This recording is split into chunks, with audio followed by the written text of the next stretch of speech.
especially now that everything is becoming more and more expensive? Let me show you how.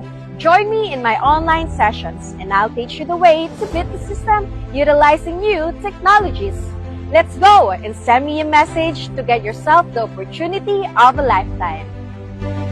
Kapag after 3 na kayo mag-send or before 3, hindi na yan papasok kasi ang oras niyan is banking hours, no? Banking hours, minsan 3 pa lang or 4 ka, hindi na siya nagpo-push through. Lalo na pag pa-weekend, so you have to wait for another banking hours which is Monday.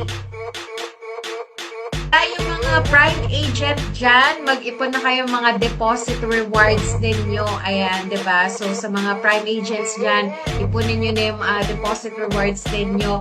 Ayan, dahil pa-weekend na, so madami tayo dyan. So, push nyo lang yan, guys. And I highly suggest naman yung mga members natin dyan, hanap kayo ng mga prime agents, lalo na kung small amounts lang naman, diba? So, at least, no waiting time and automatic approve yan, plus you have additional 30%.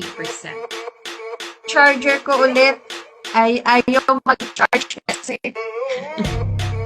Ayan. Baka malobat, biglang mamatay. Ayan, so okay na.